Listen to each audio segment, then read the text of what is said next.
Hola, buenos días. Vamos a dar comienzo a la mesa de insuficiencia cardíaca y fibrilación auricular. Si hay un tema que ha venido con fuerza otra vez en la insuficiencia cardíaca es la fibrilación auricular. Nunca ha dejado de estar presente, pero en los últimos tiempos pues ha venido otra vez a colación, entre otras cosas porque el tratamiento farmacológico de la insuficiencia cardíaca con fracción de eyección reducida, también demostrado y también establecido, pues está cuestionado en los pacientes con fibrilación auricular y además ahora hay terapias que parecen que pueden ayudar a nuestros pacientes. Vamos a cambiar por imperativo el orden de la mesa y va a empezar a hablar el doctor Javier de Juan sobre los anticoagulantes en fibrilación auricular. El doctor Javier de Juan se dedica a la insuficiencia cardíaca en el 12 de octubre y tiene la palabra cuando quiera. Muchas gracias.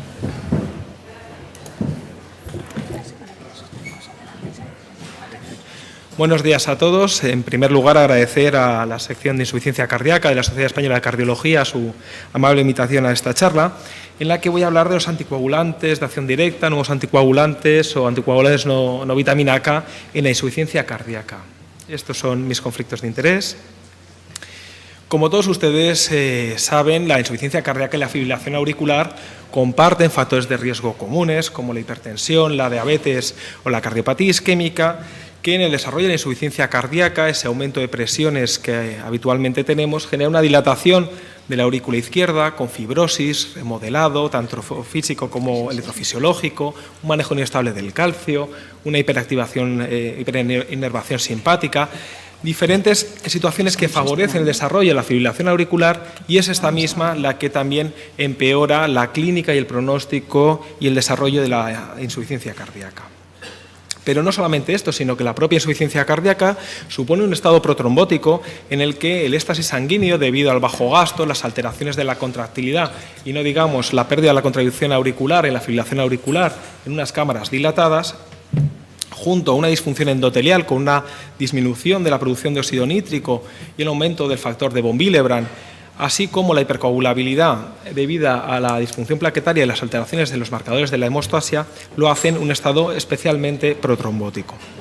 Y es que además sabemos por diferentes estudios donde en pacientes con insuficiencia cardíaca, a diferencia de pacientes sanos, estos marcadores de la coagulación, de la fibrinólisis o de la disfunción endotelial están claramente más elevados. Y algunos de estos marcadores, como ven en la imagen de la derecha, como el dímero D, cuando están más elevados comportan un peor pronóstico en los pacientes con insuficiencia cardíaca.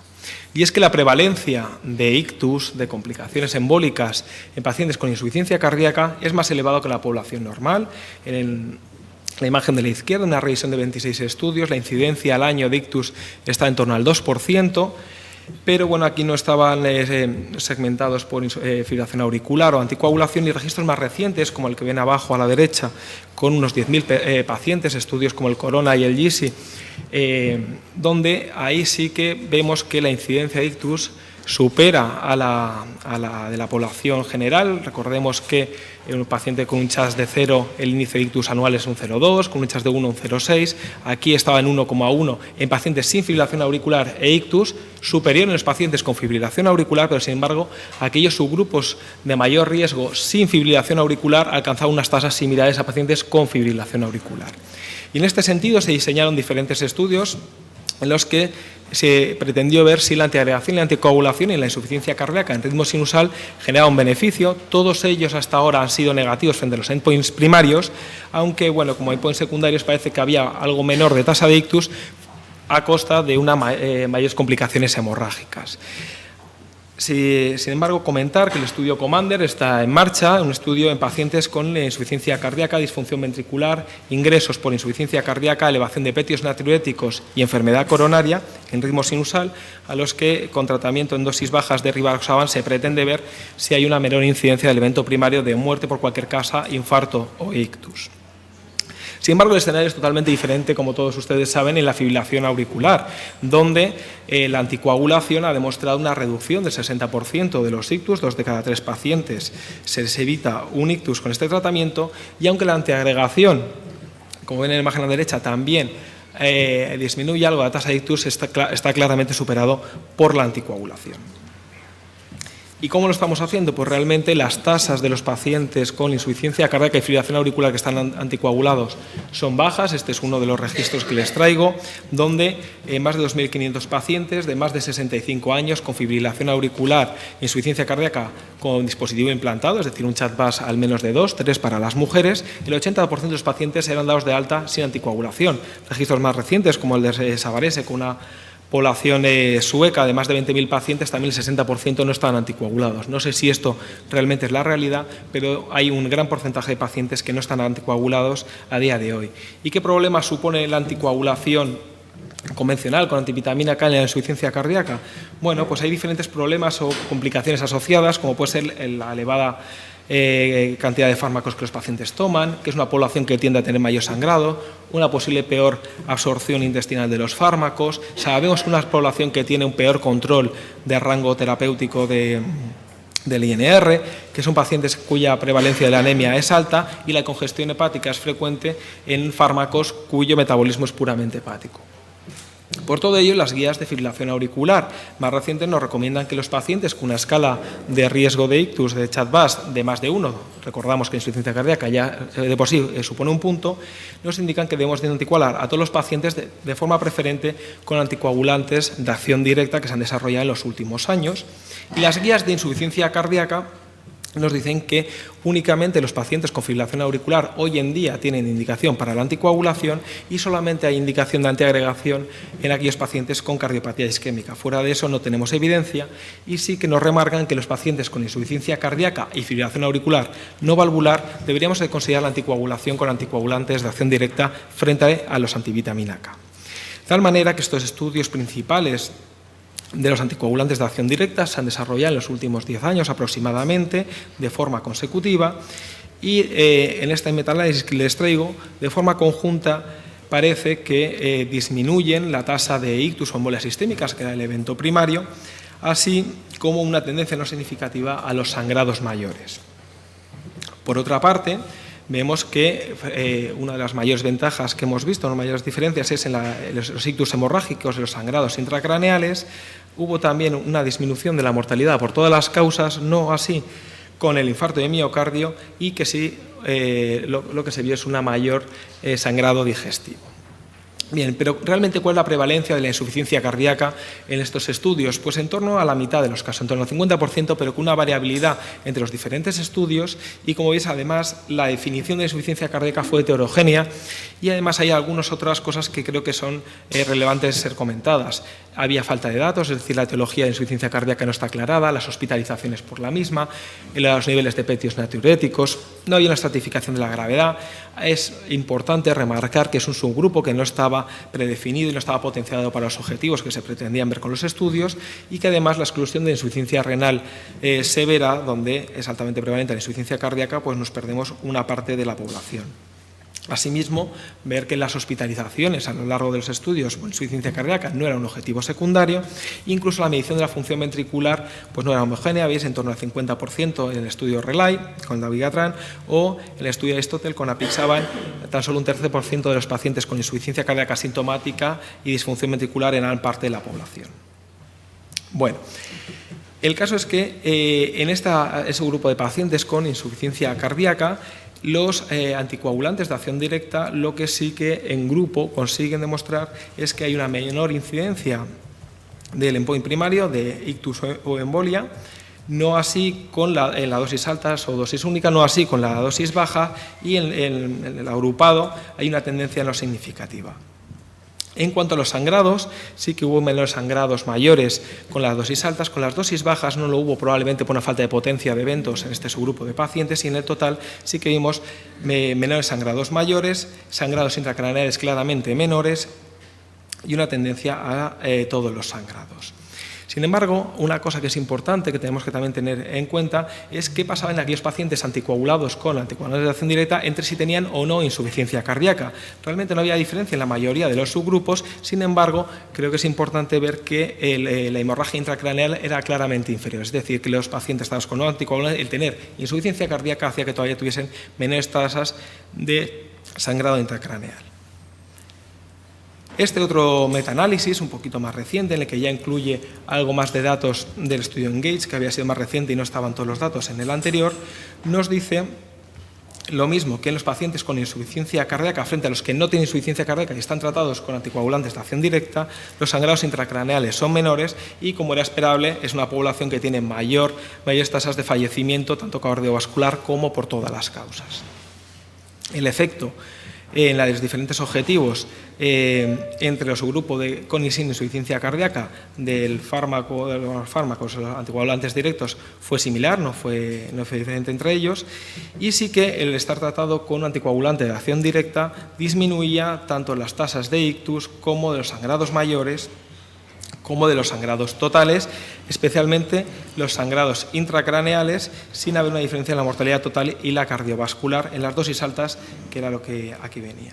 Por último, y para concluir, se ha publicado recientemente una guía de práctica clínica para el manejo de los anticoagulantes de acción directa, que, si bien yo creo que es muy útil y muestra muchos de los escenarios que hoy en día tenemos en consulta, de pacientes con diferentes situaciones periquirúrgicas, insuficiencia renal, hepática, incluso subpoblaciones que vemos con menos frecuencia, como puede ser la epilepsia o pacientes deportistas, no hay una mención específica a la insuficiencia cardíaca, cosa que se echa de menos, aunque hay algunos pequeños aspectos que voy a comentar que creo que sí que son relevantes. Nuestros pacientes nos aclara y nos remarca que los pacientes donde está contraindicado el uso de estos fármacos realmente solamente son aquellos que tienen válvulas protésicas mecánicas o estenosis mitrales moderadas o severas, especialmente de causa reumática. Se elimina el puente de tratamiento periquirúrgico, es decir, se suspende el anticoagulante, se opera y se reanuda posteriormente con diferentes tiempos, como ven. Y la insuficiencia renal y el ajuste de dosis, que es frecuente que hagamos en los pacientes con insuficiencia cardíaca, pues como ven se refleja tanto en la insuficiencia renal, donde la insuficiencia renal severa está contraindicado el dabigatran, por debajo de 15 todos ellos están contraindicados, y luego hay algunos otros ajustes que todos ustedes conocen en función del peso, fármacos concomitantes, el riesgo sangrado intracraneal o la edad. Por tanto, y para concluir, creo que podríamos decir que hoy en día tampoco no tenemos evidencia suficiente para recomendar anticoagulación en el ritmo sinusal. Estamos a la espera de nuevos resultados del estudio Commander. Pacientes, sin embargo, en insuficiencia cardíaca y fibrilación auricular claramente deben estar anticoagulados, y la mayoría de ellos deben de hacerlo con anticoagulantes de acción directo, tanto por su eficacia y seguridad similar o mayor, sobre todo por sangrados intracraneales, con los nuevos anticoagulantes o anticoagulantes directos frente a los antivitamina K, como porque aquellos pacientes con fibrilación auricular e insuficiencia cardíaca frente a los que no tienen insuficiencia cardíaca, el tratamiento con estos fármacos les da una eficacia similar e incluso mayor seguridad, como hemos visto también con menores sangrados intracraneales. Por último, es importante que en cada uno de nuestros pacientes, sobre todo con las comorbilidades que suelen acontecer, individualicemos y ajustemos la dosis según la situación. Muchas gracias.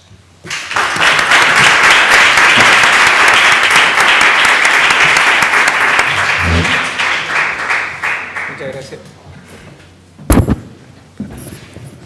No, botón.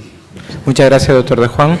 Bueno, cambiaremos un poco el orden de las presentaciones y, si les parece bien, dejaremos para el final las preguntas y las haremos todas al final, con tal de para darle un poquito más de dinámica a la sesión. Yo soy José Guerra, que soy arritmólogo, es decir, estoy en un mundo, estoy adoptado en el mundo de la insuficiencia cardíaca, y tengo el honor y el placer de presentar a Nacho Fernández Lozano, otro arritmólogo, que nos hablará a continuación sobre la fibrilación auricular y la insuficiencia cardíaca, pero con otra aproximación. Bueno, buenos días a todos. Yo también soy adoptado y también agradezco a la sección de insuficiencia cardíaca por su amable invitación. A mí me encargaron dar esta charla, que es cómo aplicamos el estudio CASTLE-AF, pero la actualidad ha modificado un poquito el enunciado y voy a hablar del CASTLE-AF, como no podía ser de otra forma, y voy a hablar también del CABANA. El CABANA se ha comunicado ahora en nuestro congreso, al Congreso Americano de Arritmias en Chicago, y yo creo que hablar solo del CASTLE pues se quedaba un poquito corta la charla. Tanto el CASTLE como el CABANA comparten que son los primeros estudios en fibrilación auricular randomizados donde el endpoint no es arrítmico. El endpoint es un endpoint clínico. Hablamos de mortalidad, mortalidad de ingreso por causa cardiovascular, hablamos de ACVA, etcétera, ¿no? Son los primeros 2 ensayos, muy distintos, de tamaños muy diferentes y con una lectura que hay que hacer con calma, y por eso los he querido mezclar y los he querido poner juntos, porque si no, probablemente los árboles no nos van a dejar ver el bosque. Bueno, el CASTLE es un estudio cuyo endpoint primario es un endpoint combinado de mortalidad total o ingresos por insuficiencia cardíaca. Los secundarios son mortalidad total, mortalidad cardiovascular, ictus, hospitalización por causas cardiovasculares, hospitalizaciones totales, calidad de vida, test de 6 minutos, terapia del DAI y, al final, incidencia de fibrilación auricular. Hasta ahora todo lo que habíamos visto en ablación de FA, pues hablábamos de recurrencia con o sin fármacos antiarrítmicos a los 6 meses, al año, a los 2 o 3 años. Y este es el primer estudio que publica endpoints clínicos. Es un estudio prospectivo, multicéntrico, randomizado, de 31 centros en 19 países, y los criterios de inclusión son un poco especiales, porque son FA sintomática, paroxística o persistente, fracaso de 1 o más fármacos antiarrítmicos, la fracción de eyección tiene que estar reducida, el paciente que tiene que estar en insuficiencia cardíaca con un grado de 2 o mayor, y una de las cosas que nos hace un bias un poquito en el estudio es que es un estudio que sponsoriza una marca de desfibriladores, Biotronic, y todos los pacientes tienen que tener un Biotronic con capacidad de home monitoring. Bueno, le da el sesgo de una casa de dispositivos, con lo cual hay centros que no trabajan con esta casa en Estados Unidos y entonces no van a participar. Le da la consistencia de que todos los enfermos tienen un cable en la aurícula, todos los resultados de la fibrilación auricular van a ser de alta calidad, mucho mejor que con un Revil, porque vamos a saber de verdad cuál es la recurrencia de fibrilación auricular en esta población, que de momento no la sabemos porque no se ha publicado, pero va a ser un estudio de gran interés para nosotros a la hora de analizar la recurrencia de la arritmia. Lo que se ha publicado es el endpoint principal del estudio, que, como sabéis, se ha publicado este año en el New England. Estudio especial Biotronic, estudio especial paciente con dispositivos, estudio especial porque valoran 3.000 pacientes y acaban incluyendo 400, es decir, el 13% de los pacientes que valoran, con lo cual ya vemos que es una población muy especial del total de pacientes con insuficiencia cardíaca que ven. Randomizan 200 pacientes al grupo de ablación, 200 menos 21 que se excluyen antes de la randomización, y al final acaban incluyendo 179 pacientes para ablación y 184 pacientes para el grupo convencional. Tienen un crossover moderado, ni grande ni pequeño, de 26 pacientes en este grupo, lo que son aproximadamente pues, un 14%, y un crossover entre estos 165 de 18. El seguimiento es a los 3, 6, 12, 24, hasta 5 años, y van a chequear el desfibrilador, van a saber todos los episodios de fibrilación auricular, le van a hacer un eco, un test de los 6 minutos, optimizar la medicación, van a ver un test de calidad de vida, valoración de la clase funcional, la tensión y un diario de síntomas. Un estudio complejo, randomizado, seguido, ¿no?, de relativamente pocos pacientes. Este es el diseño. Fijaros que aparte de arriba no se ve muy bien, hay 3.000, al final acabamos analizando menos de 400. Y cuando vemos la población que incluyen, yo os voy a resaltar lo significativo, es la edad. Son 64 años, eso más o menos es lo que hacemos en los laboratorios de fibrilación auricular. Nuestra edad media es aproximadamente esa, el rango 56-71. Tienen insuficiencia cardíaca Manon-Tropo, es decir, la mayoría están en grado funcional 2, en 1 o 2, porque ponía 2 o más en los criterios de inclusión, pero aquí tienen un 11% de clase funcional 1. En 1 o 2 está casi el 70% o el 70% de los pacientes, un 30% 3 o 4, o sea, no mucha insuficiencia cardíaca. El tamaño de la aurícula izquierda, que probablemente es a lo que a nosotros más nos importa, más en esa población de media, son 45 milímetros, normal o poco dilatada. Fijaros que el rango, el intercuartílico máximo va a 54, o sea, menos de 55 milímetros de aurícula. Y a pesar de ello, pues tienen, evidentemente, la ablación es lo mejor que le podemos ofrecer a los enfermos con fibrilación auricular, pero tampoco mucho. Fijaros que no sabemos cuál es la recurrencia libre de arritmias, va mejor la ablación que los fármacos antiarrítmicos, pero la gráfica fundamental del estudio nos viene en Barden. Es decir, si este fuera un estudio de los que estamos acostumbrados a ver de fibrilación auricular, que hablamos mayoritariamente de enfermos libres de arritmias sin fármacos antiarrítmicos a los 6 meses, 1 año o 2 años, no sería un resultado muy para tirar cohetes, porque el Barden, aunque es diferente, es significativo. El grupo de fibrilación auricular sigue teniendo un Barden de fibrilación auricular importante. Lo que sí que sale muy bien es la fracción de eyección. Fijaros, la fracción de eyección al año es significativamente mejor. Aquí hay un bache porque se despistan los ecocardiografistas probablemente, y al cabo de 5 años pues sigue siendo muy significativamente mejor el grupo randomizado a fibrilación auricular que el grupo randomizado a fármacos antiarrítmicos para control. Y lo que sale de una manera impresionante, y por eso lo publica el New England, son los resultados clínicos. Este es el endpoint primario de hospitalización por insuficiencia, por empeoramiento de la insuficiencia cardíaca o muerte. Como veis, hay una reducción de la mortalidad de este endpoint primario, del 38%. Las curvas se empiezan a separar antes del año y se siguen separando a lo largo de los 5 años que dura el seguimiento del estudio. 38%. Cuando hablamos de mortalidad, 47%. Una reducción de mortalidad del 47% con la ablación. Ya quisiera el Entresto. Y otros, 47%. Hospitalización por empeoramiento de la insuficiencia cardíaca, reducción del 44%. ¿Vale? 44%. También empiezan a separarse las curvas pronto y siguen separándose durante 5 años. O sea, la evolución clínica de los pacientes de este trabajo es espectacular. Y cuando analizamos por subgrupos vemos también que los mejores van mejor. O sea, la diferencia en hacer una ablación en el enfermo que no está muy pasado de insuficiencia cardíaca, pues es mayor. Es mejor en los menores de 65 años, que está por aquí. Es mejor en los que tienen grado funcional 2 en vez de 3. Sí, en vez de 2, en vez de 3, perdón, y es mejor en los que tienen una fracción de eyección mayor del 25%, igual o mayor del 25%. Los que no están muy pasados son los que tienen un mayor beneficio cuando les vamos a randomizar a ablación en lugar de randomizarles a un tratamiento farmacológico. Esta tabla resume todo el seguimiento clínico de este estudio. Fijaros, endpoint primario, reducción 38%, mortalidad por cualquier causa, reducción 47%, por hospitalización por insuficiencia cardíaca 44%, muerte cardiovascular 51%, estamos hablando del IECA en el consensus. Hospitalización cardiovascular 28%, hospitalización por cualquier causa 0, no se reduce, es igual en los dos grupos, probablemente por el propio procedimiento de ablación, aunque no hay muchos datos más en este trabajo, tiene menos presentaciones que haya podido encontrar. De este trabajo yo creo que van a salir más publicaciones y yo creo que van a estar muy atenta a los nuevos datos.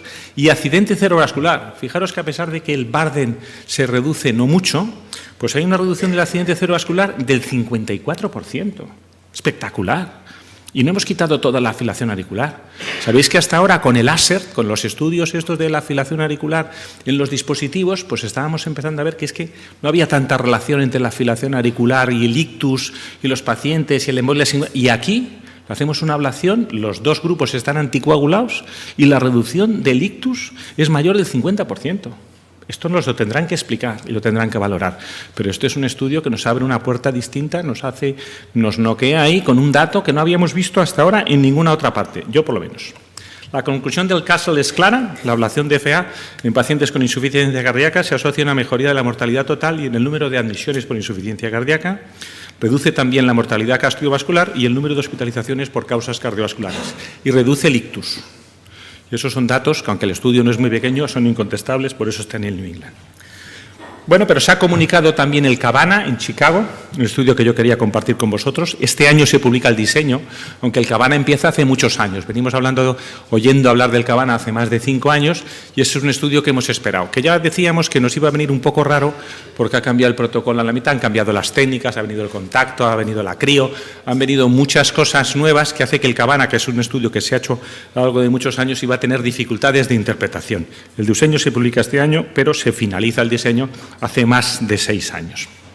Vale, diseño complejo, estudio randomizado, los americanos allí metiendo pacientes, muy complicado. Como se ha comunicado y no está publicado, yo he preferido coger las diapositivas originales de la presentación en el Late Breaking Trials para ser más fidedigno. Alguno dirá que también para ser un vago, que también, pero bueno, para intentar. Bueno, este es solo el propósito del CABANA, ¿no? CABANA nos va a comparar el estado del arte en randomizar enfermos o bien tratamiento farmacológico o fibrilación auricular. El endpoint primario, un endpoint combinado, parecido al otro pero con más ítems, mortalidad total, ictus incapacitante, sangrado severo o paro cardíaco. Y los endpoints secundarios, mortalidad total, muerte por causa cardiovascular, muerte total o muerte por causa o hospitalización por causa cardiovascular. Los enfermos que incluyen no son enfermos con FA paroxística de 40 años sin nada, o sea, son enfermos como querían ver, como el endpoint es clínico, buscan un perfil de pacientes no del todo arrítmicos, sino con algo clínico, que tengan eventos para ver si la ablación va a demostrar algo. Y para eso cogen criterios sencillos, son o mayores de 65 años, para que tengan endpoints clínicos en el seguimiento, o bien, si son menores de 65 años, que tengan un factor de riesgo cardiovascular, hipertensión, diabetes, insuficiencia cardíaca, etcétera. Tienen que ser elegibles para la ablación, no tener criterios de exclusión, que no tenían muchos, y se randomizan a ablación, que lo que tenían que tener es desconexión de las venas pulmonares, eso sí o sí, con cualquier técnica, porque luego vino la crío y se podían incluir enfermos de crío, y o hacer líneas, hacer cafés, hacer otros procedimientos adicionales, sobre todo porque muchos enfermos son con FA persistente, y sabéis que en eso los electrofisiólogos no nos ponemos muy de acuerdo, como en casi nada, y cada uno hace lo que mejor le viene a bien o cree que es mejor para sus pacientes. En el tratamiento farmacológico se permitía un control de ritmo, un control de frecuencia. Los dos grupos tenían, como en el Castle, que estar anticoagulados. Tenían que estar anticoagulados, aunque sea un CHAS-VAS de 0. El Castle no, el Castle era por CHAS-VAS. Tenían que estar anticoagulados. 2.200 pacientes, 1.000 y pico en cada grupo. Aquí se ablacionaron 1.000, se randomizaron, y uno de los problemas del estudio es que no se ablacionaron un 10% de los pacientes que fueron randomizados a ablación en 9,2, pero sobre todo hubo un 27% de los pacientes que se randomizaron a fármacos que cruzaron a ablación. O sea, un 30% de los enfermos se acabaron haciendo una ablación. Y esta es la principal limitación del estudio. El grado de crossover es muy alto y es mayoritariamente de fármacos hacia la ablación. Cuando vemos la población es un poquito mayor que el Castle, 68%, y menos de 65 años, 68 años de media, 67-68, menos del 65%, el 33, el 35%, menos de 65 años, más del 75, pues un poquito más que en el Castle, un 14%. Una minoría de mujeres, un 37%, aunque no pocas, y la superficie corporal en el Castle era el 31%, aquí está alrededor del 30%, como veis, muy parecida.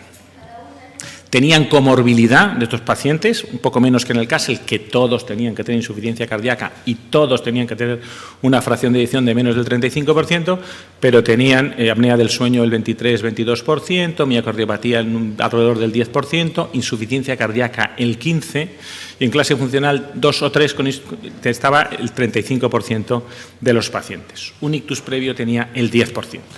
La ablación se hacía por fibrilación auricular paroxística alrededor un poco más del 40% de los casos, casi el 60% o por persistente de larga duración. Enfermos en principio que no son unas peritas en dulce para hacer la ablación. Eso sí, a diferencia de lo que vemos en el laboratorio, la historia de FA era pequeña, era corta, alrededor un poquito más de un año. Nosotros, desgraciadamente, nos vienen enfermos un poquito pasados a los laboratorios, los clínicos nos los siguen mandando tarde y nos llega la ablación muy como último recurso, y eso es un problema que tenemos porque sabemos que cuanto más tarde hagamos la ablación, peores van a ser nuestros resultados. Este es el endpoint primario cuando se realiza por intención de tratar. No hay diferencias significativas. Hay una reducción del 14%, pero no alcanza significación estadística en los dos grupos. Recordaros que este endpoint era muerte, ictus, sangrado o paro cardíaco. No hay diferencia. Y esta es la mortalidad total, que tampoco hay diferencia. Una reducción del 15%, similar a otros fármacos que manejamos. El estudio tiene 2.000 DN, 2.200 DN, no alcanza significación estadística esta reducción del 15%. Vemos endpoint por endpoint, solo hay significación estadística hacia una mejor evolución el grupo randomizado a ablación cuando hablamos de muerte o hospitalización por causa cardiovascular. Este endpoint de muerte, que es el endpoint de muchos estudios de insuficiencia cardíaca, este sí que sale significativo en favor de la ablación. En todos los demás, pues una tendencia a reducción del 14, del 15, que no sale significativa. Tampoco sale significativa el ictus, pero fijaros aquí que hay una reducción del 58% del ictus con la ablación. Y todos están anticoagulados. Igual que el caso. Hacemos una ablación y se reduce la incidencia de ictus clínico en el posoperatorio, vamos, en la evolución posterior durante años, de más del 50%. Entonces, una cosa que es igual en los dos estudios y que a mí no me deja de sorprender y que estoy esperando más datos en la literatura, más publicaciones que analicen un poquito el perfil de estos pacientes con y sin ictus. También, al igual que pasaba con el Castle, parece, aunque menos claro, porque el estudio no es positivo y los beneficios son menores, que va mejor enfermos mejores. En este caso, solo es mejor en los menores de 65 años. Hacer la ablación en gente menor de 65 años tiene una diferencia en el endpoint primario que es significativa con respecto al tratamiento farmacológico. Cuando hablamos de mortalidad total, hospitalización cardiovascular, 17% de reducción, y esto sí que es significativo, es lo único que es significativo en el estudio, esto y la reducción de la fibrilación auricular.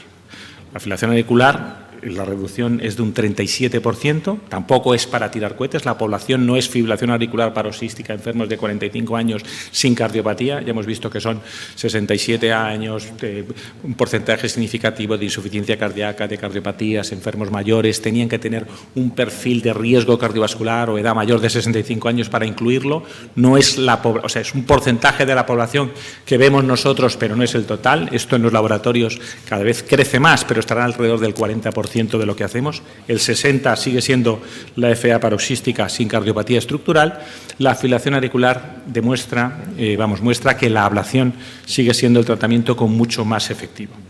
Pero recordad que hubo un 30% de crossover, un 30% de gente randomizada a fármacos que pasa a ablación. ¿Qué pasa cuando analizamos per protocol? Pues per protocol, el endpoint primario, la reducción es del 27%. Y esto es muy significativo. Ya quisiera de nuevo el entrevista. Es significativo, claramente, ¿vale? Significativo. Vamos a dejarlo en P005, 0D, significativo. Cuando analizamos otros ítems, encontramos también una mayor significación, ¿no? Cuando analizamos por tratamiento recibido, que no es exactamente igual que per protocol, entonces la reducción es del 33%.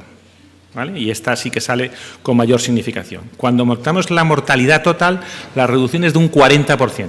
Cuando estamos analizando los pacientes que recibieron al final tratamiento farmacológico y los pacientes que recibieron al final ablación. Esto me podéis decir que tiene algunas dudas metodológicas, intención de tratar, pero cuando las cosas son tan distintas como ablación o fármacos, pues es los motivos por los que uno nos hace la ablación es que muchas veces que el enfermo al final no quiere o se echa para atrás. Y esto, el análisis real, los datos son estos, ¿no? Cuando hablamos de muerte, hospitalización cardiovascular, la reducción es de un 27%, que también es significativa. ¿Y esto por el precio de qué? Pues por el precio de pocos efectos secundarios, ¿no? Aquí veis muchos porque están desdoblados de una forma muy exhaustiva y vemos derivados de la inserción de catéteres, pues tenemos un 4% casi, hematoma 2,3%, edaunerisma y tal. Pero si nos vamos a la chicha, a los efectos adversos de verdad en la ablación, pues tendremos un paciente que tuvo un neumotórax, una fístula arteriovenosa, 4 pacientes. Pues vale, tuvimos un taponamiento cardíaco con perforación en un 0,8, 8 pacientes, un ictus, un déficit isquémico transitorio cerebral de 0,3% y un infarto en un paciente. Bueno, pues pericarditis con dolor, 0,1,2, no hay ningún caso de muerte, ningún caso de estenosis, un caso creo de estenosis de la vena pulmonar. Fijaros cómo ha cambiado la cosa desde las primeras ablaciones hasta ahora, que tenemos solo un caso en 1000, ¿no? Un caso de úlcera esofágica, pero ninguna fístula y ninguna otra, unas complicaciones que son distintas, pero son un porcentaje bastante bajo. Y lo mismo se puede decir de los fármacos, que fueron manejados muy bien porque su porcentaje de efectos secundarios es bajo. Destaca sobre todo el porcentaje de proarritmia, en 9 pacientes 0,8, pero los demás también son anomalías poco severas. La conclusión del Cabana es que la ablación, cuando lo analizamos en intención de tratar, no reduce de forma significativa el endpoint primario y ni la mortalidad total, que los resultados de este estudio se afectaron de manera severa por el grado de crossover que tuvo a lo largo del seguimiento, que la ablación reduce la mortalidad o la hospitalización por causa cardiovascular un 17%, y esto es lo que fue significativo con respecto al tratamiento farmacológico, que cuando los analizamos por intención de tratar, entonces hay un 33% de reducción del endpoint primario y un 40% de la mortalidad cuando analizamos realmente lo que se hizo por el tratamiento recibido y concluye que en estos enfermos de riesgo moderado o alto la ablación es un tratamiento aceptable. La conclusión que llego yo, y por eso quería mezclar un poquito los estudios, es que lo que me da miedo es que los leamos de forma superficial y empecemos a mandar como locos los enfermos con insuficiencia cardíaca para ablación, porque en esos pacientes nuestros resultados no van a ser tan buenos como en los enfermos que no tienen cardiopatía, y con esa cosa de reducimos la mortalidad, pues a lo mejor nos podemos cargar la terapia, porque encontraremos algunos enfermos que recurrirá a la FA más de lo que estamos acostumbrados a que recurran ahora. Ya sabéis que la ablación es un tratamiento tremendamente efectivo y que si metemos un enfermo de 44 años muy sintomático con fibrilación auricular paroxística sin cardiopatía, nuestros porcentajes de éxito se van a acercar al 85% de enfermos sin recurrencia de arritmias en fármacos antiarrítmicos en 2-3 años y quién sabe si 5, 6, 10. Si metemos un enfermo con FA persistente, 67 años, cardiopatía, pues no podemos ofrecer eso. Y el CASL, que demuestra mejoría de la supervivencia, pues puede hacer pensar que, bueno, es que vamos a mandar a los de insuficiencia cardíaca y, sin embargo, a los otros no. Y eso sería un error. Tenemos que tener en cuenta todavía que la ablación es, sobre todo, ideal para el enfermo muy sintomático, ideal para el enfermo sin cardiopatía, que puede ser muy útil en los enfermos con insuficiencia cardíaca, que, como habéis visto, es mejor cuando el enfermo está sano, cuando la aurícula no está pasada, cuando la fracción de eyección es menor del 25%, y esos son los enfermos que tenemos que mandar. Y eso es todo. Muchas gracias.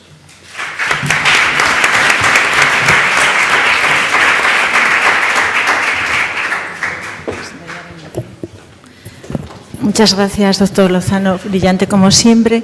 No va a ser menos brillante el siguiente ponente, el doctor Iñaki Lecona, de la Clínica Galdácano, que nos va a explicar cuán de importante es la fibrilación auricular en los pacientes con insuficiencia cardíaca, cuántos hay y qué significa para ellos esta comorbilidad.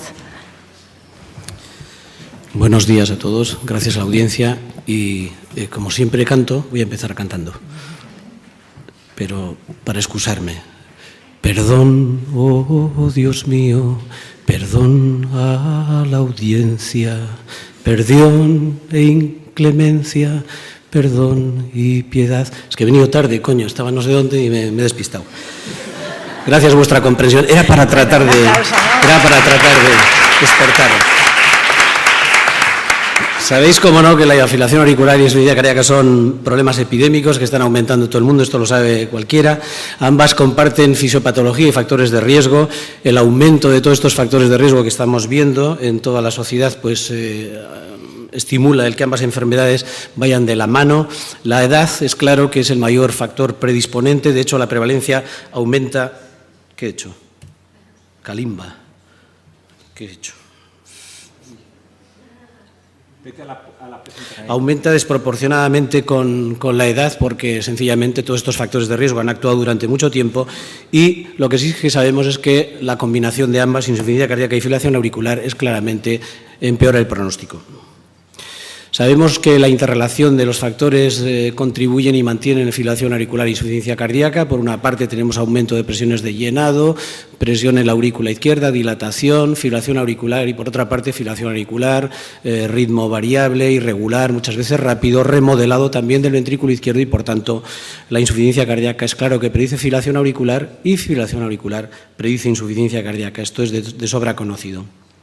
La prevalencia de fibrilación auricular en España, según el estudio, el registro ofrece, está en torno al 4,4%, con unos intervalos del 3,8 a 5,14.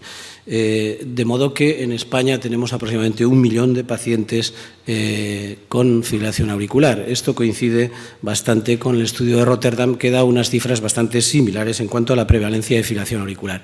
Y, claro, el problema es que la expectativa de vida al nacimiento está aumentando de una forma desproporcionada y la prevalencia de fibrilación auricular se va a duplicar claramente en los próximos 40 años.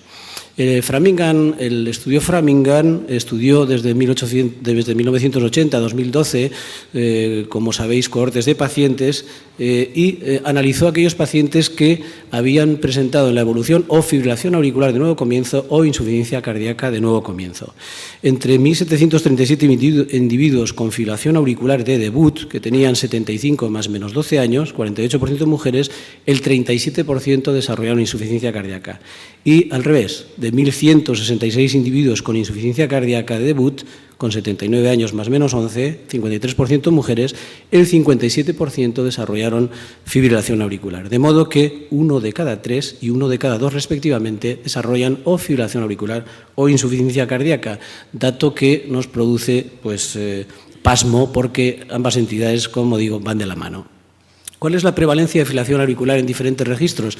Esta es una gráfica tomada de una tesis doctoral de la doctora Victoria Núñez, de la Universidad de Málaga, y casi todos corresponden a pacientes ingresados por insuficiencia cardíaca. Aquí vemos series americanas, vemos series europeas y vemos series españolas, y la prevalencia en pacientes ingresados por insuficiencia cardíaca está en torno entre un 29 y un 52%. Os voy a dar los datos que he recogido de Osakidetza, de insuficiencia cardíaca, del registro que tenemos del año 2015. En el año 2015 ingresaron en Osakidetza 5.431 pacientes. Nosotros tenemos 2.125.000 habitantes. Ingresaron 6.677 pacientes, 77 ingresos que correspondieron a 5.431 pacientes. La edad media de los pacientes era 80.3 años. Esta es la realidad de la insuficiencia cardíaca en España, seguro. La estancia media era de 6.81 y la mortalidad hospitalaria era de 7.4%. Fijaos, el 25% tenían entre 71 y 80 años y el 59% más de 80 años. Esta es la realidad que tenemos en nuestros servicios de cardiología. Y traigo estos datos porque la mayor parte de los pacientes con insuficiencia cardíaca en el País Vasco son vistos por cardiólogos, no son vistos ni por geriatras ni por internistas. En una muestra de esta población de 5.000 y pico pacientes de 600, de estos 5.431 pacientes, una muestra de unos 600 pacientes, el 58.8% presentaban insuficiencia cardíaca con función preservada. De ellos, el 64% tenía fibrilación auricular y el 41% presentaba función deprimida, y de estos el 36% tenía fibrilación auricular. De modo que de todos estos pacientes el 53% tenía fibrilación auricular. De modo que 1 de cada 2, cuando ingresan por insuficiencia cardíaca, sean casos prevalentes o incidentes, tienen fibrilación auricular. También es sabido que la fibrilación auricular en los ensayos clínicos está en relación con la clase funcional.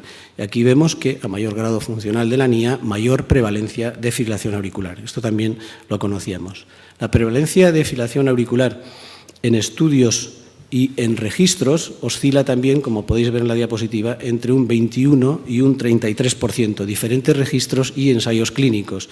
Y en aquellos que están dedicados fundamentalmente a fibrilación auricular en pacientes con insuficiencia cardíaca con función preservada, ahí tenéis en la gráfica función mayor del 50% o mayor del 40%, en el RACE2 veis que la prevalencia, sin embargo, es inferior y oscila entre un 8 y un 24% de los estudios. Como antes nos ha señalado el primer ponente, los estudios de fibrilación auricular, en los estudios pivotales de anticoagulantes orales directos, vemos también que la insuficiencia cardíaca estaba oscilando entre un 32 y un 62%, una media aproximada del 50%, que coincide bastante bien con la realidad de los datos que tenemos en los diferentes sistemas sanitarios. Este es un estudio interesante porque es el registro sueco. A mí me extraña que estos tengan tantos pacientes con función reducida. Aquí los suecos, de 41.446 pacientes en un registro del año 2000 a 2012, encuentran que un 23% de los pacientes tienen función preservada. Ahí tenéis en hombres y mujeres, y el 65% de ellos presentan fibrilación auricular. La función ventricular intermedia o mid-range está en el 22% de los pacientes en el registro, y de estos tienen el 60% fibrilación auricular. Y con función reducida, que son el registro del 55%, el 53% tienen fibrilación auricular, de modo que esta patología, como digo, es inmensamente prevalente. En cuanto a la incidencia, dentro de las enfermedades cardiovasculares, yo creo que la fibrilación auricular y la insuficiencia cardíaca son las dos únicas que van aumentando en incidencia. En los estudios americanos se oscila en torno a un 4%, en el Euroheart Survey en torno al 9%, y en pacientes que tienen función preservada está en torno al 36%. De modo que la incidencia se estima entre un 15 y un 30% de los pacientes que vemos con insuficiencia cardíaca. Este es un estudio interesante, recientemente publicado hace una semana. Se trata de aquellos pacientes que ingresan por insuficiencia cardíaca aguda en los servicios de urgencia de España, del Estado. Entonces, esta muestra de más de 13.000 pacientes representa al 12% de los pacientes que ingresan en servicios de urgencia por insuficiencia cardíaca aguda y, como podemos ver, el 48,9% de estos pacientes presentan al ingreso en urgencias fibrilación auricular. En resumen, y con relación a la incidencia, existe una gran prevalencia de insuficiencia cardíaca y fibrilación auricular. El incremento de la prevalencia está relacionado con el aumento de la expectativa de vida. Existe una relación inequívoca con la edad en ambas entidades. A peor clase funcional, mayor prevalencia. Y existe mayor prevalencia de fibrilación auricular en registros poblacionales que en ensayos clínicos. También mayor prevalencia de fibrilación auricular en insuficiencia cardíaca con función preservada frente a reducida, y la incidencia está claramente en aumento en ambas entidades. Esto con relación a la incidencia, que era la primera pregunta que se me hacía. En cuanto al pronóstico de la insuficiencia cardíaca, sabemos que la asociación entre fibrilación auricular y todas las causas de mortalidad en adultos pues está aumentada, como se ve en este metaanálisis de más de 60.000 pacientes ingresados por insuficiencia cardíaca.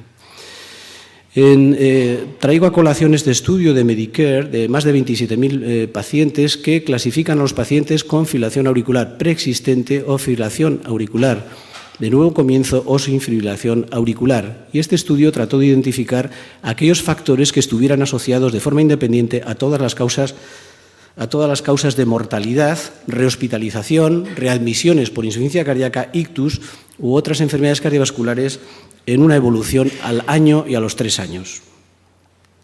Aquí podemos observar cómo la existencia de fibrilación auricular preexistente se relaciona con la evolución clínica tanto en mortalidad como en readmisiones, por insuficiencia cardíaca, como con ictus, tanto al año como a los 3 años. En el estudio Framingham, la presencia de fibrilación auricular e insuficiencia cardíaca comportó mayor riesgo de mortalidad que cada una de las dos entidades por separado, y el Framingham insiste en que hay mayor riesgo, en particular en los individuos con insuficiencia cardíaca con fracción de eyección reducida de nueva aparición y fibrilación auricular prevalente. Como veremos posteriormente, esto está discutido en diferentes series. Aquí traigo también el estudio, compendio de estudios, una revisión sistemática y metaanálisis de pacientes con fibrilación auricular e insuficiencia cardíaca, comparando aquellos que tienen función reducida con función preservada. Son 32 estudios con más de 54.000 pacientes. Como podemos ver, la edad media en fracción de eyección reducida está en 74 años y en preservada en 78. Y ahí veis las características, función ventricular 30 frente a 56. Y una cosa muy llamativa, que la utilización de anticoagulantes en esta población, que debería estar seguramente anticoagulada, está en torno a un 54 y 49%. Por tanto, parece que no se anticoagula a todos los pacientes con fibrilación auricular mayores y con insuficiencia cardíaca. Como podemos ver, en realidad, el metaanálisis de todas las causas de mortalidad aparece mayor mortalidad en aquellos pacientes con insuficiencia cardíaca y fracción de eyección reducida. En relación al ictus y a la hospitalización por insuficiencia cardíaca, aparecen más ictus en aquellos que tienen fibrilación auricular con preservada y hospitalización por insuficiencia cardíaca en aquellos que tienen fibrilación auricular con función reducida. En el mismo estudio que he presentado anteriormente, en el estudio sueco, podemos ver que la relación que existe entre todas las causas de mortalidad y el hecho de que la fracción de eyección sea preservada, mid-range o reducida. Y vemos cómo existe un aumento del riesgo relativo de un 11, de un 22 o un 17% en relación al desarrollo de fibrilación auricular. En resumen, en insuficiencia cardíaca la fibrilación auricular es más común en la preservada que en la intermedia o en la deprimida. Sin embargo, las características clínicas son similares, independientemente de la función ventricular, sugiriendo que las consecuencias pueden ser similares. La fibrilación auricular es mucho más prevalente en insuficiencia cardíaca en el registro poblacional sueco que en ensayos clínicos o en estudios de cohortes. La fibrilación auricular no solo se asocia a un incremento de ictus, sino también a todas las causas de mortalidad y hospitalización por insuficiencia cardíaca, independientemente de la función ventricular. Por otra parte, se ha discutido si el tipo de fibrilación auricular influye o no en la evolución clínica de los pacientes. Y aquí traigo el compendio que se ha realizado del estudio Paradigm HF y el Atmosphere, con Aliskiren en insuficiencia cardíaca. Se trata de pacientes con insuficiencia cardíaca y función ventricular deprimida. Simplemente para las características basales de los pacientes incluidos en estos ensayos, vemos que la mayor parte de ellos están en situación funcional 2 de la NIA, que la mayor parte de ellos toman betabloqueantes y un número increíble, prácticamente del 23 al 50%, toman además digoxina, y que vemos que la incidencia acumulada de eventos de acuerdo con el tipo de fibrilación auricular es claramente mayor en la fibrilación auricular paroxística frente a los que no tienen fibrilación auricular. Y la incidencia acumulada de eventos de acuerdo con el tipo de fibrilación auricular en la aleatorización tampoco difiere mucho entre la fibrilación auricular paroxística y la fibrilación auricular permanente.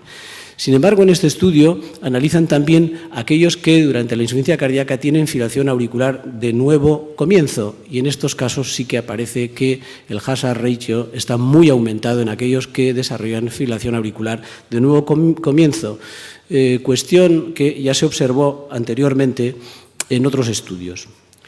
Por tanto, los pacientes con insuficiencia cardíaca e historia de paroxística tienen mayor riesgo de hospitalización. La paroxística se asocia también a un mayor riesgo de ictus y, sin embargo, la fibrilación auricular de reciente comienzo se asocia claramente con el mayor riesgo de todo tipo de complicaciones y debe ser vigilada de forma próxima, tomando las medidas que fueran necesarias.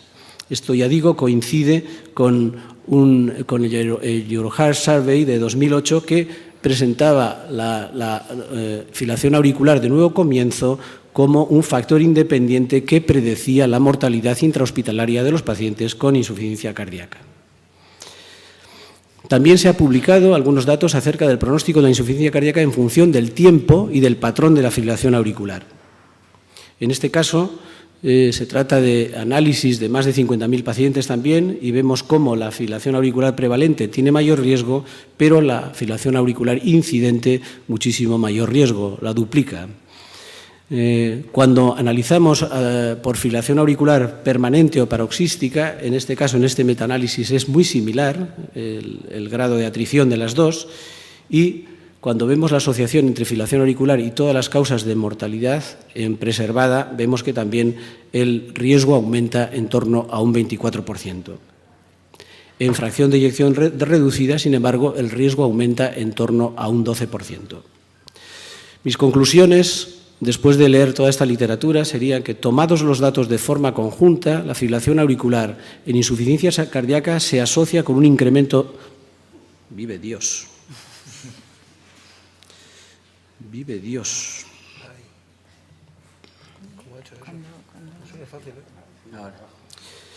Se asocia con un incremento del riesgo de morbimortalidad cardiovascular y de todas las causas de mortalidad. De forma llamativa, el riesgo varía en función del momento en que se va a producir la fibrilación auricular.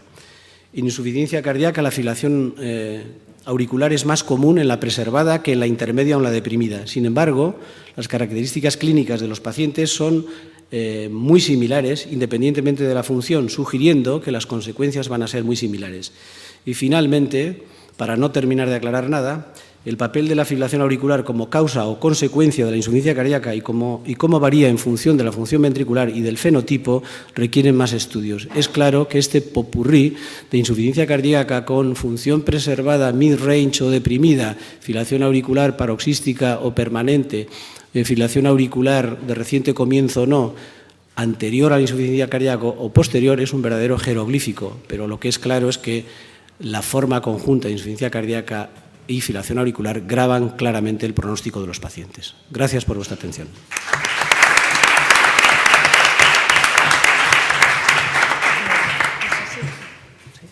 Muchas gracias, Iñaki. La verdad es que gracias por el canto también. Y el cambio de orden, que ha sido completamente aleatorio, yo creo que ha sido muy positivo porque creo que nos da pie a una discusión muy interesante tus conclusiones, porque nos ponen de manifiesto la situación actual en la que nos encontramos. Con lo cual, si os parece, ahora comenzamos la discusión.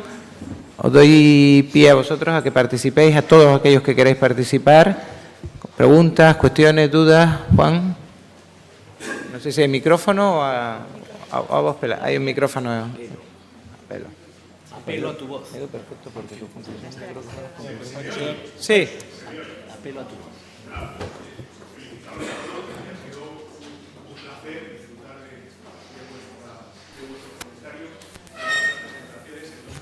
Relevantes como es la anticoagulación y sobre todo estos estudios recientes de ablación. Mi comentario y mis preguntas van dirigidos a Nacho, que es el que más me ha provocado el poco intelecto que va quedando, y es, hombre, está bien recalcar los beneficios en cuanto a la reducción de ictus con la ablación versus tratamiento farmacológico, pero bueno, me ha parecido ver que no era significativo, que era, hablábamos en los análisis multivariantes, me ha parecido ver que eran 7 y 3 en un grupo, en otro. Vaya, yo creo que uno entiende que la probabilidad de estar libre de recidiva de fibrilación auricular podría reducir los eventos, los stroke, pero me ha parecido ver los números que no eran significativos. Y las preguntas eran dos. Una es, ¿por qué hay tanto fallo en el estudio CASE? ¿Cómo es posible que entren 4.000 pacientes y solamente se estudien 400? Es decir, una proporción bestial en el diseño de un estudio. Todos los estudios, bueno, tienen un fallo en el estudio, bueno, puede haber un dropout significativo, que esto es bestial. No sé si está escrito en el estudio, si tú te lo has leído te agradecería tu interpretación. Y lo segundo es, cuando se hace el análisis por intención de tratar, por ejemplo, entiendo el paciente que ha entrado en el brazo de fármaco, por ejemplo, y dice al final que quiere hacerse una ablación. Se le hace la ablación y entiendo ese crossover. Pero ¿cómo es el crossover y cómo se interpreta en el estudio el paciente que se hace una ablación, probablemente fracase y luego llega a fármacos? Cuando analizan por intención de tratar, ese paciente, ¿cómo ha sido analizado? Gracias. No, pero no es así. A ver, por partes. Yo creo que has preguntado tres cosas. La primera, tienes razón, que no es significativo la reducción de ictus, sobre todo en el Cabana, pero porque los números de ictus finales es bajo. Pero yo lo he puesto y lo he remarcado 2 veces porque a mí me ha llamado muchísimo la atención, sobre todo después de los estudios que teníamos de LASERT. Sabéis que LASERT, en los estudios que tenemos de fibrilación auricular, toda, sintomática o asintomática, pero basada en dispositivos con un cable en la aurícula, que probablemente es el gold estándar si queremos saber qué grado de fibrilación auricular tiene un individuo, un paciente, mucho mejor que el REVIL. Ya sabéis que la fibrilación auricular asintomática es mucha, no sabemos exactamente cuánta, y es en esa población, o sea, en la población que tiene un cable en la aurícula, es en donde la sabemos mejor. Lo malo es que los enfermos que no necesitan un marcapasos o un DESFI no tienen un cable en la aurícula, con lo cual no sabemos cuál es la incidencia de esa fibrilación auricular asintomática. Pero en el ASE, en lo que veíamos, esa asociación temporal entre quito la ablación y ictus no la estábamos viendo. No salía esa asociación. Entonces, en esto, que hagamos ablación y reduzcamos los ictus a menos de la mitad, no son significativos, pero la reducción es de más del 50%. Y eso probablemente va a venir una línea que veremos cosas en esa dirección en el futuro. O sea, por eso lo he puesto, porque me llama un poquito la atención. Mucho, un poquito no, mucho, aunque no sea significativo. Esa es una pregunta. 2. La segunda pregunta con respecto a los 3.000 y que acaban siendo 400, 3.000 y pico, yo creo que es porque como lo sponsoriza Biotronic tiene un sistema de home monitoring que le ha dicho a los centros que participan: tenéis tantos pacientes con un desfibrilador o con un resincro que cumplen las características de este estudio y tantos enfermos tienen fibrilación auricular en el home monitoring, y se los dan así. Y estos son los enfermos que vamos a ver si los vamos a analizar. Y ahí nos encontramos enfermos de 80 años, enfermos mayores, que el médico no lo quiere randomizar. Por eso es esa diferencia al 10% probablemente, o al 12% de los analizados a la randomización. Es por eso, es por Biotronic. Y porque la selección se ha hecho con los cacharros puestos de Biotronic, porque era un criterio de inclusión en el estudio, ¿vale? Y respecto al cruce, en el estudio Cabana no es: yo me hago la ablación, ha ido mal paso a fármacos. No, es Yo me he quedado randomizado. Muchas veces en Estados Unidos pasa como en Alemania, aquí menos, que tú tienes al enfermo, pero luego el enfermo es del médico de cabecera. Entonces tú en el hospital lo randomizas, pero luego el médico dice, ¿le han randomizado esto? No, pero que se haga la ablación. Y lo manda a otro centro a freír la mar. Entonces el 30% de los randomizados a fármacos y que se hacen la ablación es porque dice el enfermo o el médico, hazte la ablación. Y el 10% es al revés, porque, me ha tocado ablación, pero ahora no quiero. Y no se la hace. Entonces los análisis, por eso el análisis más definitivo es el que realmente se hace la ablación contra el que tiene fármacos, que son todos los demás, el que no se la hace. Y ahí es donde las diferencias sí que son muy llamativas. Que no es discutible, pero... Sí.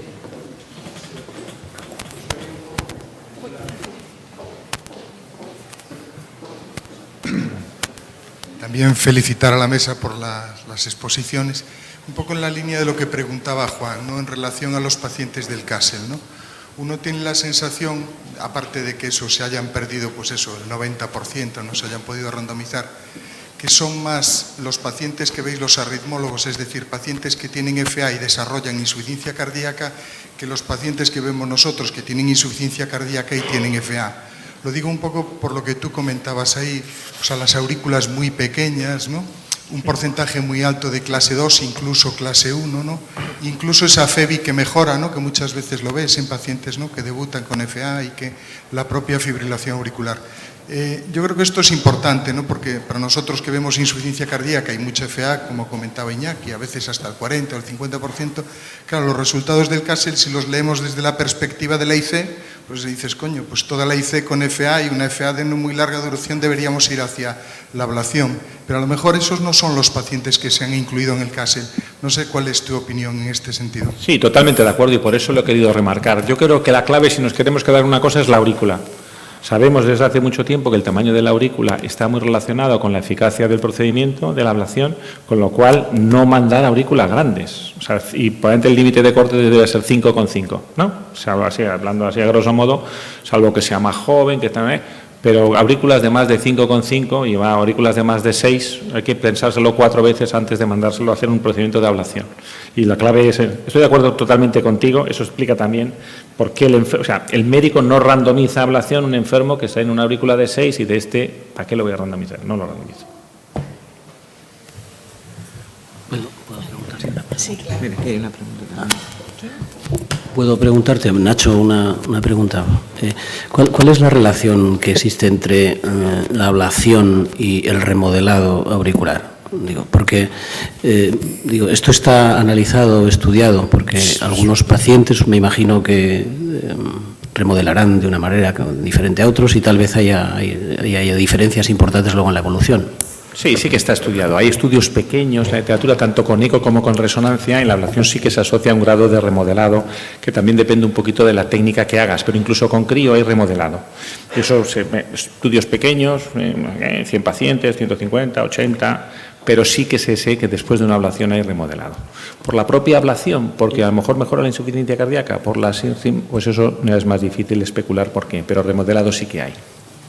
Estudios, de todas formas, curiosamente pequeños y muy limitados. Sí. Es decir, nadie se ha dedicado a esta pregunta que te hace. Es muy interesante porque lo hacéis vosotros, que estáis más pendientes probablemente del remodelado y cómo varían las aurículas y cómo varían los ventrículos. Desde el punto de vista de los arritmólogos, es algo que curiosamente no nos ha preocupado demasiado. Y con el tiempo que llevamos haciendo ablación ya teníamos tiempo de ver cómo evolucionaba la aurícula. Nos matamos a buscar fibrosis en la aurícula, pero no nos hemos preocupado una vez hecha la ablación de qué pasa con esa aurícula. Nos hemos preocupado demasiado de qué pasa con la aurícula una vez hecha la ablación, porque nosotros también destruimos tejido, hay que decir. Es cierto. Hay una pregunta por aquí. Bien, yo no voy a cantar, Iñaki, yo he llegado pronto. Esa suerte tenéis. Pero de todas maneras, estás hablando de la relación entre fibrilación auricular e insuficiencia cardíaca, y en los pacientes que tienen fibrilación auricular, que evidentemente están muy relacionados como factores de riesgo con diabetes, con hipertensión, con cardiopatía isquémica, etcétera, etcétera, en todos ellos hay un elemento común, que es la disfunción endotelial. Y la insuficiencia cardíaca también está relacionada con lo mismo. ¿No será que la insuficiencia cardíaca es la evolución natural del paciente con fibrilación auricular, esté tratado o no?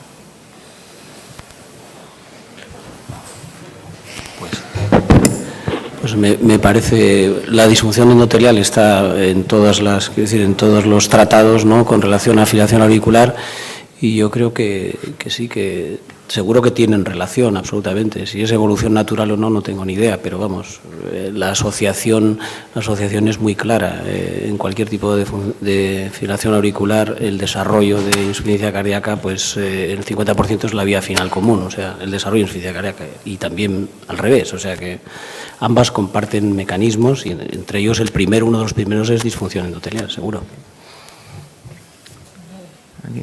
Sí, enhorabuena a todos, y un poco es una pregunta para todos. De forma tangencial, me gustaría algún comentario de cómo está el tema sobre las dificultades que tenemos todavía en algunas zonas para prescribir nuevos anticoagulantes financiados. No sé si hay novedades o cómo lo resolvéis en vuestra práctica. Doctor Juan, te toca. Pues no sé cómo comentar, qué solución darle a eso. Es decir, obviamente las diferencias territoriales en España varían mucho de quién puede o no puede prescribir, si lo puede prescribir de primeras o no. Eso supone un problema, y además incluso en las mismas áreas, dependiendo del inspector que tienes o no, se hace más o menos fácil o difícil. Muchas veces, de hecho, ha habido algún cambio, que por lo menos los visados ya no es el CHATS original, está el CHATS VAS, porque incluso había situaciones de pacientes anticoagulados que estaban mal controlados con el Sintrón, pero que luego tenía un CHATS de 1,0, sin embargo un CHATS VAS de 2, con lo cual no tenías problemas, incluso en esos pacientes que claramente tenías la indicación. Incluso alguna otra vez pues tenías que forzar alguno de los parámetros de indicación que yo creo que todos en alguna situación hemos hecho para poder poner ese fármaco, cuando realmente eso lo que hace es dificultarte de todas estas trabas el que puedas poner este tipo de fármacos, y yo creo que hay muy pocas excusas para no poner anticoagulantes de acción directa en la mayoría de los pacientes. Yo creo, excepto los pacientes valvulares, los pacientes con estenosis mitral o con insuficiencia renal muy severa, incluso eso se podría discutir, en el resto de los pacientes es difícil, fuera de un motivo económico, un motivo clínico, por el que no tengamos más facilidad para hacerlo. No sé si hay más novedades o si esto se va a abrir más. Bueno, hay pocas novedades. Yo creo que lo que decías tú del CHAS del último IPT y también el ictus, han permitido el ictus, han hecho pequeños avances, pero siguen muy restrictivos. A nosotros se nos ha ido Morán, ya sabes, entonces hemos respirado un poco, les ha caído a los del 12, peor para ellos. Y luego, si tú analizas lo que está pasando en España, no es una cuestión de IPT, sino de todo de interpretación de IPT. Andalucía tiene un IPT más restrictivo que Madrid, sin embargo su uso es casi el doble. Vamos, en Madrid estaremos en el 20, en Andalucía están en el 38. O sea que por zonas no es el IPT, sino la interpretación. Nosotros estuvimos reunidos con el consejero hace 3 semanas, de nuevo, otra vez, con los pacientes, con tal, nos dio muy buenas palabras, pero hasta ahora, y para que te hagas una idea qué es lo que ocurre en la Consejería de Madrid, por ejemplo, hay una campaña a los médicos de cabecera de que van a retirar el olmesartán. El olmesartán es el único sartán que es un poquito más caro, que ha tenido algunos problemas de enteropatía y de diarrea en muy poquitos pacientes. En algún país, como que en Francia, ha tenido dificultades de financiación. Aquí el Ministerio no dice nada, no sabe nada, no va a hacer nada. La Agencia Española del Medicamento no va a poner ningún problema al olmesartán, al menos de momento, pero la Comunidad de Madrid, para que no lo pongan, está corriendo la especie de que lo van a retirar. Y no es verdad. De todas formas, yo creo que hay un aspecto muy relevante, que es un cierto nihilismo por parte de la clase médica. Es claro que todos los ensayos, todos los registros señalan que entre un 40, 45, 50% de los pacientes están fuera de rangos terapéuticos de TTR. Eso está consignado 1000 y 100.000 veces. Y yo sé que hay dificultades administrativas, en los IPTs, toda la historia, pero yo creo que tenemos que ser mucho más proactivos. Yo sé que hay dificultades, que en Madrid todavía funciona la historia de papel y tantas otras cosas, pero realmente yo creo que en parte del problema lo tenemos nosotros, los médicos. Nos han rendido un poco. Exacto. Nos han rendido un poco. Juan. Sí, voy a aprovechar otra vez con que tenemos arritmólogos y brindo la pregunta a los dos. Me llama la atención la utilización del criterio milimétrico de medir la aurícula, es decir, los compañeros de imagen han convencido de que hay que indexar el volumen auricular como criterio diagnóstico incluso. en muchos matices de la insuficiencia cardíaca, y me llama la atención que los criterios de inclusión de los ensayos Esa la quiero contestar yo. seguimos con una medición lineal que entiendo que es la Vale, medición Juan, clásica. esa te la voy a contestar yo porque ese es un tema que me encanta. Porque no tengo ninguno de imagen aquí. Sí, Los que no sí. me conocéis, no os asustéis, no os preocupéis. La pregunta era para los dos, sí. Ya, pero es que a mí es que ese tema en particular me encanta. Cuando los de imagen se pongan de acuerdo cómo nos quieren expresar la aurícula, nosotros la utilizaremos. El gran problema que tiene yo es que soy muy limitado. Y yo estoy ahí en la consulta y además me van llegando medidas de aurícula. Unos me lo mandan en milímetros, otros me lo mandan en áreas, otros me lo mandan en volumen. Los valores de normalidad de la resonancia son diferentes de los de la SECO. Y entre los diferentes hospitales utilizan diferentes criterios. Bueno, ya el que me la mide en los dos ejes. El que me mide el área, pero me mide el área de un lado o del otro, o en el plano no sé qué o no sé qué. Es que yo no me aclaro. Y nosotros, los arritmólogos, que somos bastante limitaditos, seguimos utilizando el método más antiguo, que es el que nos venía bien. Es que yo realmente, y ahora hablará Nacho, pero por eso te digo, porque contesto de esta manera, porque a mí es un tema que en cierta medida me enfada, entre comillas. Es decir, yo me he citado exactamente. La aurícula en milímetros la entiendo muy bien porque es la que he usado durante muchos años y me he acostumbrado a utilizarla y me va muy bien y me es muy fidedigna de resultado. Yo sé que una aurícula de 60 me va fatal y una aurícula menor de 40 me va muy bien la ablación y por eso yo creo que lo utilizamos. Y conceptos sencillos para mentes sencillas, pero de todas formas tú fíjate en la reflexión, en la ablación de fibrilación auricular, que es relativamente importante, pero seguimos mandando a quirófano a cambiar la aorta ascendente en manos de los cirujanos con una medida en centímetros a un tipo de 2,30 metros y 140 kilos, la misma medida que una abuela de 70 años y 40 kilos. O sea, muchas guías y muchos conceptos en medicina son con valores absolutos e indexamos poco. Y en cardiología deberíamos indexar casi todo, indexamos poco, Sí. Bueno, yo quería preguntar... Sí, bueno, volviendo al CASEL, que es un ensayo sin duda muy interesante, no sé si podrías darnos más datos acerca del brazo control o el grupo comparador, porque es búsqueda de ritmo con fármacos, pacientes con disfunción sistólica grave, supongo que será mucho uso de amiodarona. Yo no sé si ese brazo actualmente quizás sea el mejor comparador, no buscar de manera repetida el ritmo en pacientes con disfunción sistólica grave, no con amiodarona, otros fármacos. Bueno, el CASEL además tiene muchas cosas específicas. Primero, todos tienen marcapasos auricular. Entonces, no hay problemas de bradicardia. O sea, es una población un poquito especial porque como todos llevaban un desfibrilador, un biotrónico con cable en la aurícula, pues el efecto sobre los fármacos, no hay bradicardia. Es una población un poquito especial. La realidad es que el brazo fármacos, tú podías elegir control de estrategia, control de ritmo, control de frecuencia. O sea, que no todos los enfermos se había luchado por tal. Pero bueno, es práctica clínica, es lo que se está haciendo en general, ¿no?, con los pacientes. Pese a ello, lo más específico del caso es que son enfermos con un cable en la aurícula, probablemente para hacer el análisis. El Cabana no.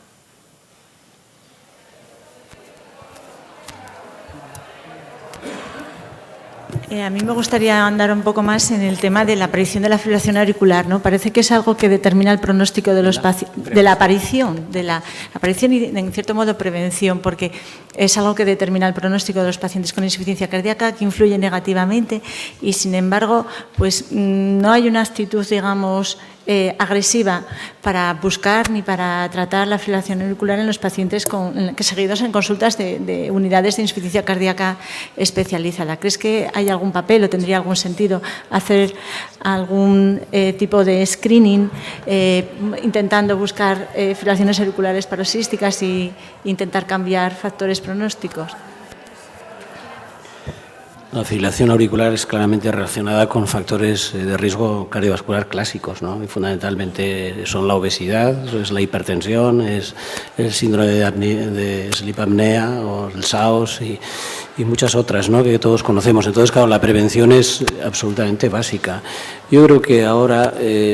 no sé, yo creo que están haciendo campañas, yo creo, interesantes a nivel de enfermería, por ejemplo, la toma regular de pulso y en aquel paciente que tenga pulso irregular hacer un electrocardiograma y demostrar que tiene una fibrilación auricular asintomática.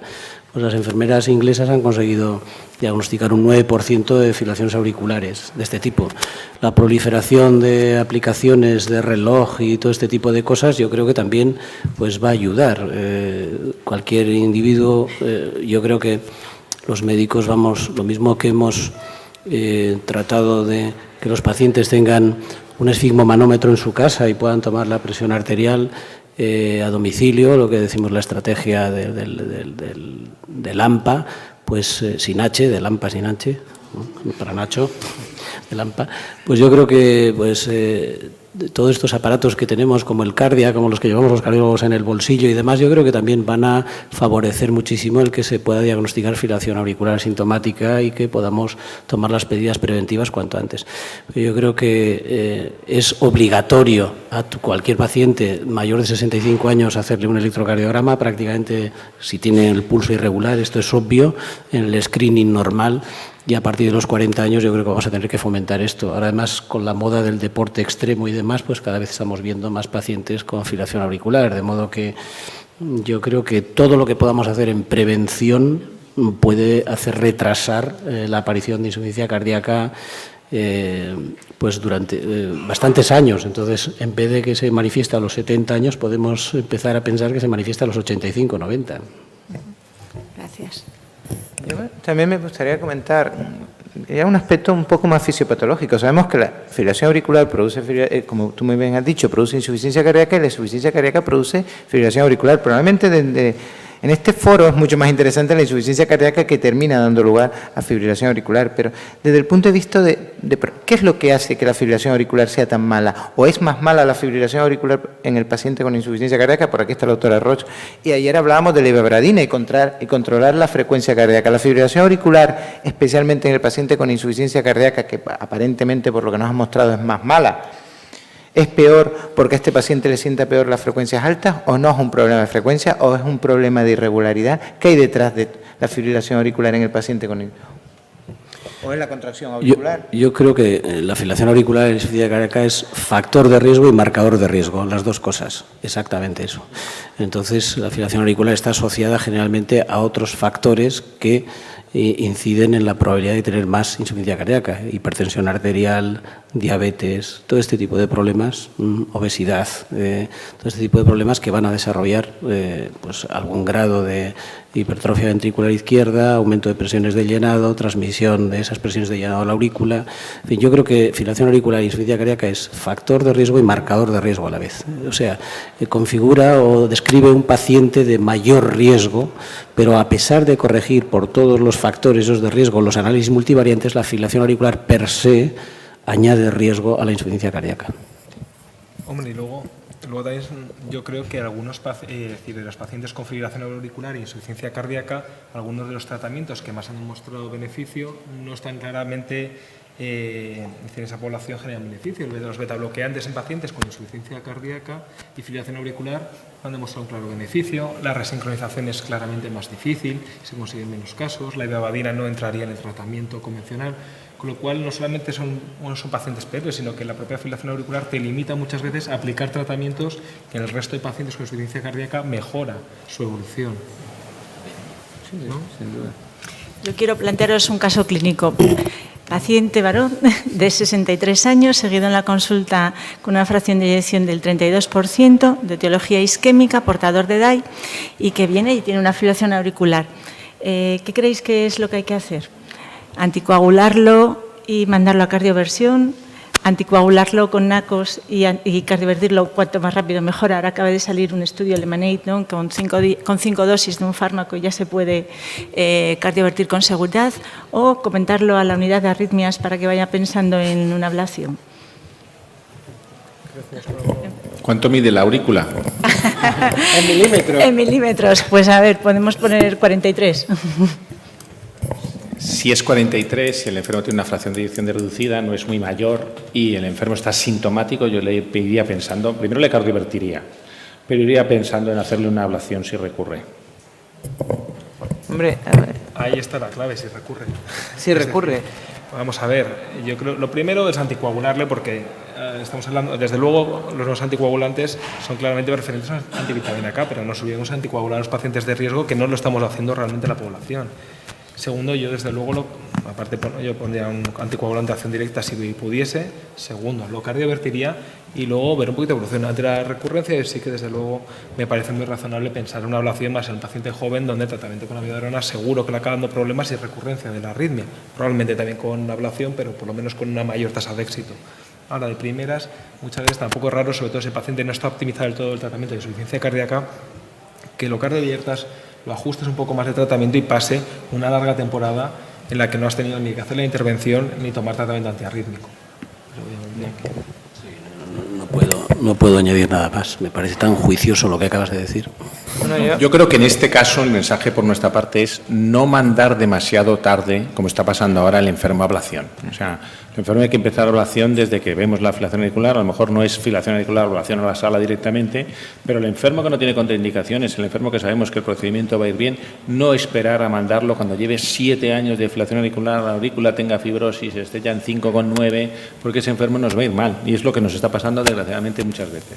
Yo creo que el mensaje sería no mandar demasiado tarde, pero tampoco mandar demasiado pronto. Al menos en nuestro entorno, los arritmólogos en general no somos ojo ablacionador, es decir, que somos relativamente precavidos y tendemos a esperarnos un poquito antes de indicar la ablación. Y eso que sabemos que hay un grupo de pacientes que se mejoran mucho, pero no debemos de olvidar que la ablación de fibrilación auricular no es un procedimiento ideal, no tiene una tasa de éxito del 95% y es un procedimiento que, bueno, tiene un coste personal, un coste económico, un coste sanitario y muchas implicaciones. Y en general yo creo que a pesar de que el CASEL es una buena herramienta como para vender nuestro producto y vender nuestro libro, y el Cabana, según como lo vendamos, nos va a dar, por lo menos nos va a dar para hablar un buen tiempo, en general el mensaje que intentamos transmitir los electrofisiólogos cuando salimos de nuestro entorno es que la ablación está muy bien en su debido momento y asumiendo las limitaciones y explicándole muy bien al paciente las limitaciones propias del procedimiento. Hombre, yo creo que a veces no es ni tarde ni pronto. El problema es que a veces, en el momento que el paciente se mete en fibrilación auricular, ya por la propia insuficiencia cardíaca, tiene una aurícula muy dilatada, muy remodelada, donde ya probablemente no sea buena la ablación, ¿no? Es decir, que no es lo mismo el paciente, incluso el que la fibrilación auricular es la que genera insuficiencia cardíaca, que eso sabemos que suele ir bien, hay cierto componente de taquimiocardiopatía y que si en caso de recurrencia la ablación probablemente tenga un mejor éxito, que el paciente lleva muchos años con disfunción ventricular, altas presiones, una aurícula dilatada y que aunque sea el minuto 1 en el que derivamos el paciente, probablemente no vaya bien la ablación. No, pero después hay otro análisis, y eso viene a cuento de un caso clínico que suelo presentar por ahí de un paciente que me forzaron, no mi unidad de insuficiencia cardíaca, a hacer una ablación prácticamente, estos que vienen remitidos de otro hospital, en un paciente que, bueno, que era una paciente con muy pocas probabilidades de mantener ritmo sinusal y prácticamente heroicamente, después de 2 ablaciones, eso sí, ha estado en ritmo sinusal 3 años, una señora que es relativamente joven, que por cierto la lleva la doctora Mirabel, que también la veo aquí, y ha estado 3 años en ritmo sinusal. Bueno, es que a lo mejor ganar 3 años de ritmo sinusal en que la paciente pasa de clase 3 a clase 2 es una ganancia y vale la pena el procedimiento si ganas 3 años en ritmo sinusal. Claro, nosotros no estamos acostumbrados a enfocar los pacientes desde el punto de vista que enfocan las unidades de insuficiencia cardíaca y los profesionales que lleváis pacientes con insuficiencia cardíaca. A lo mejor para nosotros es un mal resultado, pero igual en un paciente aguantar 3 años en clase funcional 2 y no pasar a clase funcional 3, pues es bueno, no lo sé. Bueno, yo creo que ha sido una mesa de mucho interés, que ha suscitado mucho debate. Muchas gracias a los ponentes por sus magníficas aclaraciones y a todos vosotros por vuestra participación. Gracias.